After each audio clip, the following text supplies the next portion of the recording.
Guys ഞാനും നമ്മുടെ Mehul ഭായിയുടെ front army ബ്രോയും കൂടെ ഇവിടെ പാലൻപൂർ ശ്രീ ബാലറാം ടെമ്പിളിൻ്റെ സൈഡിലുള്ള ഒരു ചെറിയൊരു അരുവിയുടെ അടുത്തിരിക്കുകയാണ്. അപ്പോൾ ഇവിടെ വന്നപ്പോൾ ഇവിടെ ഈ ഒരുത്തൻ മീൻ കൊടുക്കാനുള്ള തീറ്റ അത് പൈസയ്ക്കാണ് വിൽക്കണേ. ഒരു ഉണ്ട ഇതുപോലെ ഒരു ഉണ്ടക്ക് 10 രൂപയാണ്. അപ്പോൾ അത് ഞങ്ങൾ ഇങ്ങനെ ചെറിയ ചെറിയ ഉണ്ടകളാക്കിയിട്ട് ഇങ്ങനെ മീനിട്ട് കൊടുക്കുകയാണ്. കണ്ടോ, മീനൊക്കെ കുറേ ഓടി വരുന്നുണ്ട് തിന്നാനായിട്ട്. നല്ല വിശന്നിരിക്കണമൊക്കെ.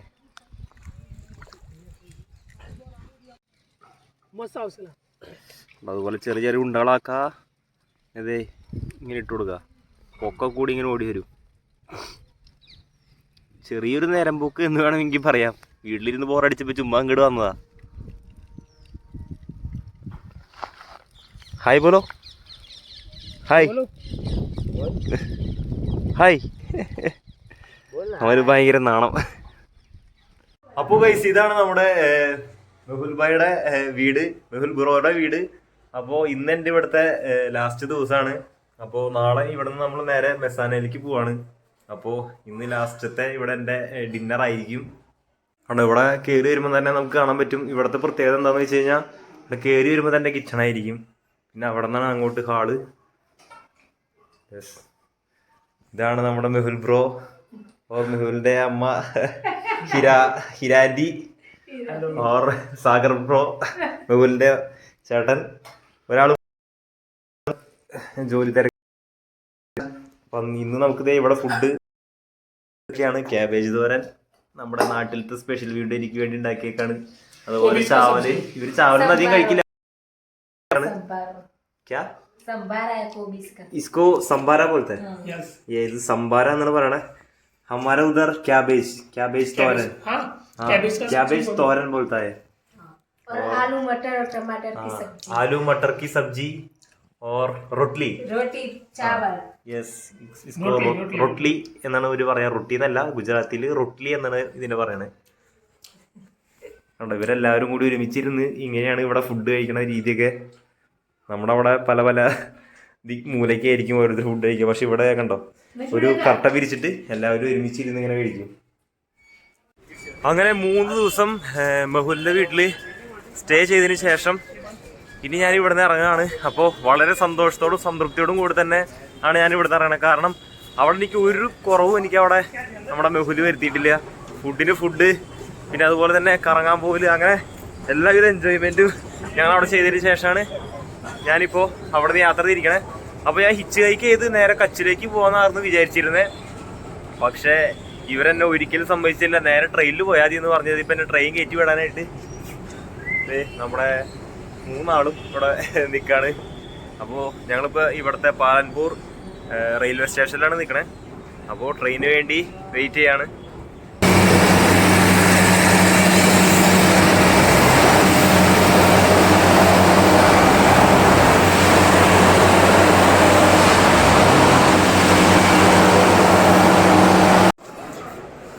അങ്ങനെ നമുക്ക് നമ്മുടെ ട്രെയിൻ ക്യാൻസലായി, അവിടെ പണി നടക്കുന്ന കാരണം കൊണ്ട്. സോ ഇപ്പോൾ നമ്മൾ ഇവിടുത്തെ പാലൻപൂർ ബസ് സ്റ്റേഷനിലേക്ക് വന്നേക്കാണ്. കണ്ടോ, ഇവിടുത്തെ ബസ് സ്റ്റേഷൻ നല്ല കിടലിനായിട്ട് പണിത് വെച്ചിട്ടുണ്ട്. വലിയ വലിയ ഫാനുകളും അതുപോലെ തന്നെ ഇഷ്ടംപോലെ പ്ലാറ്റ്ഫോമും ഉണ്ട്. 10-25 പ്ലാറ്റ്ഫോമും ഇവിടെ ഈ ബസ് സ്റ്റേഷൻ തന്നെ ഉണ്ട്. ഇങ്ങനെ ഒരു ബസ് സ്റ്റേഷൻ ആദ്യമായിട്ടാണ് ഇവിടെ കാണണേ. Yes bro. ഇപ്പം എല്ലാവരും ഇതേ ഇവിടെ ടിക്കറ്റ് എടുക്കാൻ വന്നിട്ടുണ്ട്. അപ്പോൾ പകുതി വഴി ഞാനിനി കച്ചിൻ്റെ പകുതി വഴി ഞാൻ ബസ്സിലായിരിക്കും പോണേ. ബാക്കി അവിടെ നിന്ന് ഹിച്ച് ഹൈക്ക് ചെയ്തു പോകാനാണ് എൻ്റെ പ്ലാൻ. അങ്ങനെ നമ്മുടെ ബസ് ഇവിടെ എത്തിയിട്ടുണ്ട്. അപ്പോൾ ഇവിടെ നിന്ന് ഞാൻ നേരെ സാമക്കിയാറി എന്ന് പറയുന്ന സ്ഥലത്തേക്കാണ് പോണേ. കണ്ടോ, അവിടെ നോക്കിക്കഴിഞ്ഞാൽ കാണാം കുറേ ഒരു ഗാർഡ് പോലെ, അങ്ങനെ തോന്നിയ പോലെ ഒന്നും ഇവിടെ ബസ്സിൽ കയറാൻ പറ്റില്ല. ഇതുപോലെ ക്യൂ നിന്നിട്ട് വേണം കയറാനായിട്ട്. അതുകൊണ്ട് തന്നെ സെറ്റപ്പാണ്. എല്ലാവർക്കും നല്ല സീറ്റും കാര്യങ്ങളൊക്കെ കിട്ടും. കണ്ടോ, അതൊക്കെയാണ് ഇവിടുത്തെ ബസ് സ്റ്റോപ്പ്.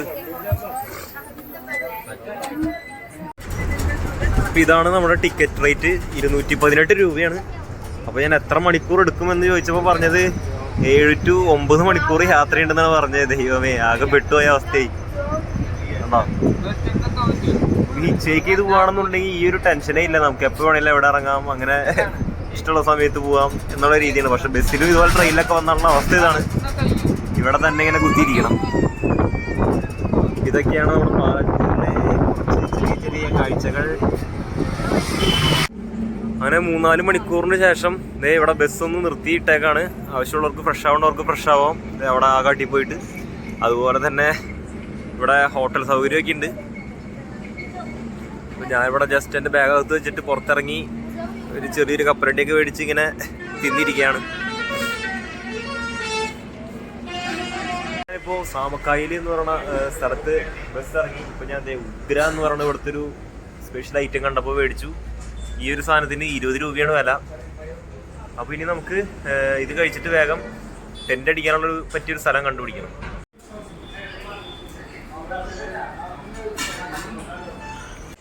അപ്പോൾ ഇതാണ് നമ്മുടെ കാണാബായി. ആള് നമുക്ക് ഇന്നത്തെ ഫുഡ് നമുക്കിന്ന് മേടിച്ചെന്നേക്കാണ്. അപ്പോൾ ഇപ്പോൾ കണ്ട ഫുഡും, അതായത് ചപ്പാത്തിയും അതുപോലെ തന്നെ ആലു മട്ടറും നല്ല അടിപൊളി ഫുഡായിരുന്നു. അപ്പോൾ ആള് എന്നെ കണ്ടപ്പോൾ തന്നെ മനസ്സിലായി ആൾ ട്രാവലറാണ്. അപ്പോൾ എന്താ പറയുക, ഭയങ്കര സന്തോഷമായി. ഇങ്ങനെ പെട്ടെന്ന് തന്നെ ഒരാൾ ആദ്യമായിട്ട് ഇങ്ങനെ ഫുഡൊക്കെ മേടിച്ചു തരണേ, ഒന്നും നോക്കണ്ട തന്നെ ആള് എന്നോട് വാ പോയി ഫുഡ് കഴിക്കാന്നൊക്കെ പറഞ്ഞ് ആൾ എന്നെ കൊണ്ടുവന്നു. ഓ, വയറ് നിറയെ കഴിച്ചു, സംതൃപ്തിയായി. ഇതേ ഇവിടെ ടെൻ്റ് അടിക്കാനായിട്ട് പറ്റിയ നല്ലൊരു സ്ഥലം കിട്ടി. ഇപ്പുറത്ത് നോക്കി കഴിഞ്ഞാൽ കാണാൻ പറ്റിയ പെട്രോൾ പമ്പ്. അപ്പോൾ ഞാനിപ്പോൾ ഇവിടെ നിൽക്കുന്നത് ഈ പെട്രോൾ പമ്പിൻ്റെ ഓഫീസിൻ്റെ ടോപ്പിലാണ്. കണ്ടോ, അവിടെ ഞാനിവിടെ ജസ്റ്റ് ഒന്ന് ചോദിച്ചു ടെൻ്റ് അടിക്കാൻ പറ്റിയ വല്ല സ്ഥലം ഉണ്ടോന്ന്. അപ്പോൾ അവർ നേരെ തന്നെ മുകളിലേക്ക് ഇത് എവിടെ വിട്ടു. നല്ല അടിപൊളി സ്ഥലം. അവരേക്ക് ഇത് അടിയിൽ വിരിക്കാനായിട്ടൊരു കമ്പിളിപ്പുതപ്പ് തന്നിട്ടുണ്ട്. അതുപോലെ തന്നെ ഇതേ നമ്മുടെ നേരത്തെ ഫുഡൊക്കെ മേടിച്ച് തന്ന കാണാബായി അവിടെ ഇരിക്കുന്നുണ്ട്. അങ്ങനെ ഇന്നത്തെ ദിവസം ഞാൻ മൊത്തം ഇവിടെ സ്റ്റേ ചെയ്ത് നാളെ കച്ചിലേക്ക് യാത്ര ചെയ്തിരിക്കുകയാണ്. നമ്മളിപ്പോൾ ഹൊർക്കത്തിൽ നിന്നൊക്കെ എണീറ്റു. ഇതേ ഇതിൻ്റെ മുകളിലാണ് നമ്മൾ ടെൻ്റ് അടിച്ച് കിടന്നിരുന്നത്. അപ്പോൾ ഈ നമ്മുടെ ഈ പെട്രോൾ പമ്പിൻ്റെ പേര് ശ്രീ സിദ്ധിവിനായക് പെട്രോളിയം സാമക്കായിലി കച്ച്. അതായത് സാമക്കായിലി ബസ് സ്റ്റാൻഡിൻ്റെ നേരെ ഓപ്പോസിറ്റുള്ള പെട്രോൾ പമ്പാണ് ഈ കാണുന്നത്. അപ്പോൾ ഇവിടുത്തെ ആൾക്കാരൊക്കെ നമുക്ക് ഭയങ്കര ഹെൽപ്പിംഗ് മെൻറ്റാലിറ്റി ആയിരുന്നു. കണ്ടോ ഇവരൊക്കെ. കാരണം നമ്മൾ ഇന്നലെ കണ്ട ഫുഡൊക്കെ മേടിച്ചു തന്ന നമ്മുടെ റാണാബായി കാണാബായി. അച്ഛാ, ഓക്കെ. നമ്മുടെ ഇവിടുത്തെ സ്റ്റാഫുകളും കാര്യങ്ങളൊക്കെ ഉണ്ടോ, ഇവരൊക്കെ നല്ല സപ്പോർട്ടും കാര്യങ്ങളായിരുന്നു. എല്ലാവരും നല്ല പണിത്തിരക്കിലാണ്. യെസ് ബ്രോ, മിലേങ്കെ ഓക്കെ ടീക്കെ ധാരാ ഓക്കെ. യെസ് ഗൈസ്, അപ്പോൾ നമ്മുടെ നടത്തം വീണ്ടും ആരംഭിച്ചേക്കാണ്. ഇപ്പോൾ ഞാൻ ഇവിടുത്തെ വൈറ്റ് ഡെസേർട്ട്, അതായത് വെള്ള മരുഭൂമി എന്ന് പറയുന്ന ആ സ്ഥലത്തേക്ക്, ഗുജറാത്തിലെ വെള്ള മരുഭൂമി എന്ന് പറയുന്ന ആ സ്ഥലത്തേക്കാണ് ഞാൻ ഇപ്പോൾ പോകുന്നത്. അപ്പോൾ ഇനി ഇവിടുന്ന് ഏകദേശം ഒരു 180 കിലോമീറ്ററോളം സഞ്ചരിക്കാനുണ്ട്. അപ്പോൾ അതിനു മുമ്പായിട്ട് ഭുജ് എന്ന് പറയുന്ന ഒരു സ്ഥലത്ത് നമുക്ക് ഒരു പക്ഷേ സ്റ്റേ അടിക്കേണ്ടി വരും. അപ്പോൾ ഞാനിപ്പോൾ അവിടേക്ക് നടന്നുകൊണ്ടിരിക്കുകയാണ്. എന്ന് വെച്ച് ഫുള്ള് നടക്കല്ല, നമ്മ അത്യാവശ്യം ക്ഷീണിക്കുമ്പോൾ ലിഫ്റ്റ് അടിച്ച് തന്നെയായിരിക്കും പോകണേ. അപ്പോൾ ഇനി വളരെയധികം ദൂരം സഞ്ചരിക്കാനുണ്ട്. ഒരു പക്ഷേ രാത്രി ആയേക്കാം അവിടെ എത്തുമ്പോഴേക്കും. അങ്ങനെ നമുക്കൊരു പുള്ളിക്കാരൻ നമുക്ക് ലിഫ്റ്റ് തന്നു. ഇതേ ഈ പുള്ളിക്കാരൻ മഹേഷ് എന്ന് പറയുന്ന പുള്ളി. അപ്പോൾ ആള് നമുക്കിതേ ഒരു ചായയൊക്കെ മേടിച്ചു തന്നേക്കാണ്. യെസ്, മഹേഷ് ഭായിക്ക് കുറച്ച് തിരക്കുള്ള കാരണം കൊണ്ട് അയാൾ നേരത്തെ പോയി. ആള് ചായയിൽ മാത്രം ഒതുക്കിയില്ല, കണ്ടോ പോഹയും കൂടി മേടിച്ചു തന്നിട്ടുണ്ട്. അപ്പോൾ നമ്മുടെ രാവിലത്തെ ബ്രേക്ക്ഫാസ്റ്റ് പോഹയും ചായയും നമ്മുടെ മഹേഷ് ഭായിയുടെ വക. അപ്പം ഞാനിങ്ങനെ ഭുജിലേക്ക് പോണ വഴിക്ക് ഫുള്ള് മരുഭൂമി പോലത്തെ സ്ഥലമാണ് കേട്ടോ ഈ പോണ വഴികളൊക്കെ. അപ്പോൾ അവിടെ നിന്ന് വെച്ച് എനിക്കൊരു പുള്ളിക്കാരനെ കിട്ടി. ആളുടെ പേര് ഭരത് എന്നാണ്. അപ്പോൾ ആൾ എന്നെ ഇവിടെ വീട്ടിലേക്ക് കൊണ്ടുവന്ന് ഫുഡൊക്കെ തരാമെന്ന് പറഞ്ഞിട്ടുണ്ട്. ഇപ്പോൾ ആളുടെ വൈഫ് അവിടെ ഫുഡ് ഉണ്ടാക്കിക്കൊണ്ടിരിക്കുകയാണ്. ഫുഡ് ഉണ്ടാക്കി കഴിഞ്ഞു. അപ്പോൾ ഇതാണ് നമ്മുടെ ഭരത് ഭായ്. അപ്പോൾ ആളുടെ വീട്ടിലേക്ക് നമ്മൾ ക്ഷണിച്ചേക്കാണ്. ഇതൊക്കെയാണ് നമുക്കിന്ന് ഒരുക്കി വെച്ചാൽ. ഇസ്കോ ക്യാ ബോൾത്തെ? रोटी हाँ, सब्जी हाँ, अच्छा। और एक होता है अलग से ये गुड़ हाँ गुड़ मालूम। और लच्छी हाँ, लच्छी नहीं चाहिए तो मिल्क नहीं मैं ऐसा कुछ खाली पानी। ओके। इसको ये गुजराती थाली है क्या? हाँ, गुजराती थाली है। इसके अंदर और आता है हाँ दाल चावल। लेकिन दाल चावल जो है ना, हाँ, वो फार्मर लोग नहीं खाते। अच्छा, वो खाते हैं जो वीआईपी कल्चर के लोग हैं वो। ओहो, हमारे यहाँ देसी ही चलता है। ये देसी फूड है। अच्छा। इसके बाजरी नो ഇപ്പോൾ ഇതേ ഫുഡൊക്കെ കഴിച്ച് കഴിഞ്ഞു. ഫുഡിനിടയ്ക്ക് ഇടയ്ക്ക് ഒരു സ്പെഷ്യൽ ഐറ്റം കൂടി അവർ തന്നായിരുന്നു കേട്ടോ. ബക്രി എന്ന് പറഞ്ഞൊരു സാധനവും പിന്നെ അതിൻ്റെ ഇപ്പോൾ ഇവിടുത്തെ പ്യുവർ ബട്ടറും നല്ല അടിപൊളി സാധനം ആയിരുന്നത്. ഇപ്പോൾ ഇത് ഇവിടെ നമ്മളോട് റെസ്റ്റ് ചെയ്യാൻ പറഞ്ഞേക്കാണ്. ഒരു കട്ടിലും ഒക്കെ നമുക്ക് ഇവിടെ ആള് കൊണ്ടുവന്നിട്ട് തന്നിട്ടുണ്ട്. ഇവിടെ നിന്ന് കുറച്ച് നേരം റെസ്റ്റ് ചെയ്തിട്ടേ ഞാൻ ഈ ഭുജിലേക്ക് തിരിക്കുള്ളൂ. ഭുജ് വഴി നേരെ കച്ചിലേക്ക്. ഗൈസ് അങ്ങനെ നമ്മളിതേ നമ്മുടെ ഭരത് ഭായിയുടെ വീട്ടിൽ നിന്ന് ഇറങ്ങാണ്. ഫുഡും കാര്യങ്ങളൊക്കെ കഴിച്ച് റെസ്റ്റ് എടുത്തു. ഇപ്പോൾ ആളുടെ ചേച്ചിയുടെ മോനായിട്ടുള്ള ഹിതേഷ് ഭായ് ആൾ തന്നെ ഇവിടേക്ക് ഹൈവേക്ക് ഡ്രോപ്പ് ചെയ്ത് തരാമെന്ന് പറഞ്ഞിട്ടുണ്ട്. അപ്പോൾ ഞങ്ങൾ ഹൈവേക്ക് പോവാണ്. അവിടെ നിന്ന് ഇനി ഏതെങ്കിലും വണ്ടി കിട്ടുമോ നോക്കണം. കിട്ടിയില്ലെങ്കിൽ നടക്കേണ്ടി വരും. നേരെ മരുഭൂമിയായിട്ടുള്ള ഏരിയ ആണ് ഇവിടെ മൊത്തം. നല്ല വെയിലുമാണ്. അപ്പോൾ ഞാനിപ്പോൾ ഭുജിലെ സിറ്റിയിലേക്ക് എത്തിച്ചേർന്നിരിക്കുകയാണ്. ഇനി നമുക്ക് ഇവിടെ സമയം ഇപ്പോൾ 6 മണിയോടെ അടുത്തായതുകൊണ്ട് ഇന്ന് നമ്മൾ കച്ചിലേക്ക് വൈറ്റ് ഡെസേർട്ടിലേക്ക് പോകണില്ല. അപ്പോൾ നാളെ മോർണിംഗ് പോകാനാണ് പ്ലാൻ. അപ്പോൾ ഇന്ന് ഇവിടെ ഒരു സ്വാമിനാരായൺ ടെമ്പിൾ ഇവിടെ ഉണ്ടെന്ന് പറഞ്ഞു കേട്ടു. അപ്പോൾ അവിടെ നമുക്ക് സ്റ്റേയും ഫുഡും കിട്ടുമെന്നാണ് ഇവിടുത്തെ ആളുകളൊക്കെ പറഞ്ഞിരിക്കണേ. അപ്പോൾ അങ്ങോട്ടേക്കുള്ള വഴി നോക്കിയാണ് ഇപ്പോൾ ഞാൻ പോയിക്കൊണ്ടിരിക്കുന്നത്. ഇവിടുന്ന് നേരെ നോക്കി കഴിഞ്ഞാൽ മുകളിൽ ഒരു ഫോർട്ട് കാണാൻ പറ്റും. അതുപോലെ അടിയിലായിട്ട് കണ്ടോ ഒരു വലിയൊരു ബിൽഡിംഗ്, പുതിയൊരു സ്ട്രക്ചർ, നല്ലൊരു അടിപൊളി സ്ട്രക്ചറിൽ പണിത് വെച്ചിട്ടുണ്ട്. അപ്പോൾ ഇതാണ് ഇവിടുത്തെ സ്മൃതിവൻ എർത്തുഗേക്ക് മെമ്മോറിയൽ. അതായത് ഇതിൻ്റെ ഉദ്ഘാടനം ഞാൻ നോക്കിയപ്പോൾ കണ്ടത് ഈ കഴിഞ്ഞതിന് മുമ്പത്തെ വർഷം, അതായത് 2022 ഓഗസ്റ്റ് 22-28 കണ്ടാണ് ഇതിൻ്റെ ഉദ്ഘാടനം നമ്മുടെ പ്രൈം മിനിസ്റ്റർ ചെയ്തത്. അപ്പോൾ ഇതെന്താ സംഭവം എന്ന് വെച്ച് കഴിഞ്ഞാൽ ഇവിടെ 2001 ഈ പറഞ്ഞ കച്ച് ഏരിയയിൽ വലിയൊരു ഭൂമി കുലുക്കം എർത്തുഗേക്ക് വന്നായിരുന്നു. അപ്പോൾ അതിൻ്റെ ഒരു ഓർമ്മപ്പെടുത്തൽ എന്നുള്ള രീതിയിൽ കുറേ സംഭവങ്ങളായിട്ടുള്ളൊരു മ്യൂസിയമാണ് ഈ കാണുന്നത്. അപ്പോൾ അതിൻ്റെ അകത്തേക്ക് ജസ്റ്റ് എൻ്റർ ചെയ്യണമെന്നുണ്ടെങ്കിൽ 20 രൂപയും, അതുപോലെ വണ്ടികൾക്ക് പാർക്ക് ചെയ്യണമെങ്കിൽ 40 രൂപയും എന്നാണ് അറിയാൻ സാധിച്ചത്. പക്ഷേ അതിൻ്റെ ഉള്ളിൽ കുറേ ആക്ടിവിറ്റീസും കാര്യങ്ങളൊക്കെ ഉണ്ട്. അത് മൊത്തം കണ്ടു തീർക്കണമെന്നുണ്ടെങ്കിൽ 300 രൂപയോളം ചിലവുണ്ട്. 300 രൂപയുടെ ഒരു ടിക്കറ്റ് എടുക്കേണ്ടി വരും. അപ്പോൾ അതിൽ ശരിക്കും ഇവിടുത്തെ അന്നത്തെ ആ ഒരു എർത്തുവേക്കിൻ്റെ ഫുൾ ഫീലിങ്സ് നമുക്ക് ഇതിൽ നിന്ന് കിട്ടും എന്നാണ് പറയുന്നത്. പക്ഷെ നമ്മുടെ കയ്യിൽ വേറെ പൈസ കാര്യങ്ങളില്ലാത്തതുകൊണ്ട് നമ്മളതിൽ കയറുന്നില്ല.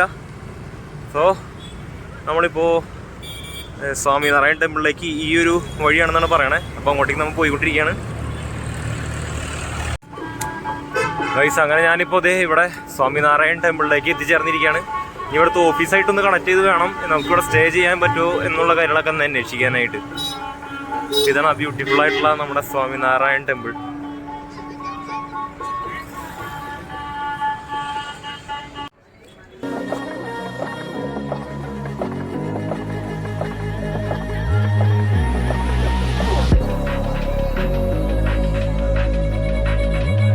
ഇതാണ് അപ്പം ഇതിൻ്റെ ഉള്ളിലെ ആർക്കിടെക്ചറും കാര്യങ്ങളും.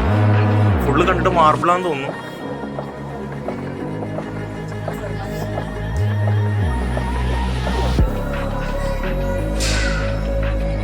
മൊത്തം നല്ല അടിപൊളിയായിട്ട് ഇവിടെ കൊത്തുപണികൾ ചെയ്ത് വെച്ചിട്ടുണ്ട്. ഫുള്ള് മാർബിൾ കേട്ടോ. സംഭവം മാർബിൾ തന്നെയാണ്.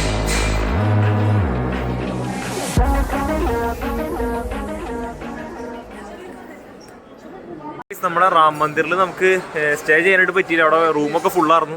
അപ്പോൾ നമ്മൾ ഇവിടെ നിന്ന് പിക്കപ്പ് ചെയ്യാനായിട്ട് നമ്മൾ SVM എന്ന് പരിചയപ്പെട്ട നമ്മുടെ മെഹുൽ ഭായ് ഇവിടെ ഉണ്ട്.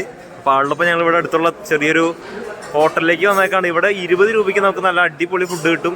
അതായത് ഇവിടുത്തെ സ്റ്റുഡൻസിനൊക്കെ 20 രൂപ, പിന്നെ ബാക്കിയുള്ളവർക്ക് എന്തോ കൃത്യമായിട്ട് എനിക്ക് അറിഞ്ഞൂടാ, പറഞ്ഞു വരണുള്ളൂ. അതെ ഇവിടെ നിന്ന് പ്ലേറ്റ് എടുക്കുക, നേരെ പോയി ഫുഡ് കഴിക്കുക. പപ്പടവും പിന്നെ ഇതേ എന്തോ മൈസൂർ പാർക്ക് പോലത്തെ ഒരു ഐറ്റവും, തോരൻ, കുറച്ച് ഐറ്റംസ് ഒക്കെയാണ് ഇവിടുത്തെ ഫുഡ്. അങ്ങനെ 20 രൂപയുടെ നല്ല അടിപൊളി ഫുഡും കഴിച്ചതേ ഞങ്ങൾ ഇവിടെ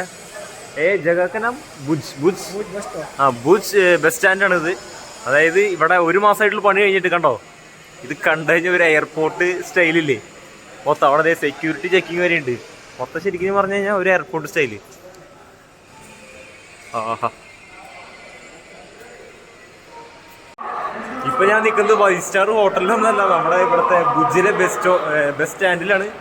കണ്ടാ എൻ്റെ ഇനി ഇവിടെ പണി തീരാനുണ്ട്. ഇനിയിപ്പോൾ ഫുള്ള് പണി തീർന്നു കഴിഞ്ഞാൽ എൻ്റെ അമ്മോ. കണ്ടോ എൻ്റെ ജീവിതത്തിൽ ആദ്യമായിട്ടാണ് ഇത്ര നല്ലൊരു കിടിലൻ ബസ് സ്റ്റാൻഡ് ഞാൻ കാണണേ. ആഹാ. നമ്മൾ പാലമ്പൂര് കണ്ടു. പാലമ്പൂര് പക്ഷെ ഇത്രയും സെറ്റപ്പ് ആയിരുന്നില്ല. ഇവിടെ ഇതിലും കാണാൻ കുറച്ചും കൂടി നല്ല അടിപൊളിയാണോ. മൊത്തം സ്ക്രീനുകളും അതുപോലെ തന്നെ കുറേ പ്ലാറ്റ്ഫോമുകളും ഒക്കെ ആയിട്ട് ഇങ്ങനെ വിജൃംഭിച്ച് കിടക്കാന്ന് പറയാം. ഈ കാണുന്നതാണ് ഇവിടുത്തെ ടിക്കറ്റ് കൗണ്ടർ. പിന്നെ അടിയിൽ നോക്കി കഴിഞ്ഞാൽ കാണാൻ പറ്റും, കണ്ടോ ഡിസൈൻസ്. ഈ ഡിസൈൻസിനൊക്കെ ഓരോ അർത്ഥങ്ങളുണ്ട്. അതുപോലെ തന്നെ ഇവിടെ കണ്ടോ, ഇവിടെ മൊത്തം ഈ ഡിസൈൻസിന് എല്ലാ ഡിസൈൻസിനും ഓരോ അർത്ഥങ്ങളുണ്ട്. അതായത് കച്ചിൻ്റെ പുരാതന ഡിസൈനാണ് ഇവിടെ ചെയ്തിരിക്കുന്നത് പറയാം. അമ്പോ എത്ര ബ്യൂട്ടിഫുൾ ആണെന്ന് നോക്കി. പ്ലാനിങ്ങിൽ ചെറിയൊരു ചേഞ്ച് വരുത്തേണ്ട വന്നു. കാരണം നമ്മൾ അവിടെ നിന്ന്, അതായത് ഭുജിന്ന് നേരെ ഇപ്പം മുന്ദ്ര പോർട്ടിലേക്കാണ് വന്നേക്കണേ. നമുക്ക് ശരിക്കും വൈറ്റ് ഡെസേർട്ടിലേക്ക് ആയിരുന്നു പോകേണ്ടത്. പക്ഷേ ഇപ്പം നമുക്ക് ഇവിടെ വെച്ച് പുതിയൊരു ഫ്രണ്ടിനെ കിട്ടി. അപ്പോൾ അവനിവിടെ കുറച്ച്, അവൻ്റെ വീട് ഇവിടെയാണ്, മുന്ദ്ര പോർട്ടിലാണ്. അപ്പോൾ ഇവിടെ കുറച്ച് കറങ്ങിയിട്ട് നമുക്ക് പയ്യെ വൈറ്റ് ഡെസേർട്ടിലേക്ക് പോകാമെന്നാണ് പറഞ്ഞത്. അപ്പോൾ ഈ ഒരു വീഡിയോ ഇവിടെ വൈൻഡപ്പ് ചെയ്യാണ്. നമുക്ക് വൈറ്റ് ഡെസേർട്ടിൻ്റെ വീഡിയോ അടുത്ത് അധികം വൈകാതെ തന്നെ വരുന്നതായിരിക്കും. അതുവരേക്കും ബൈ.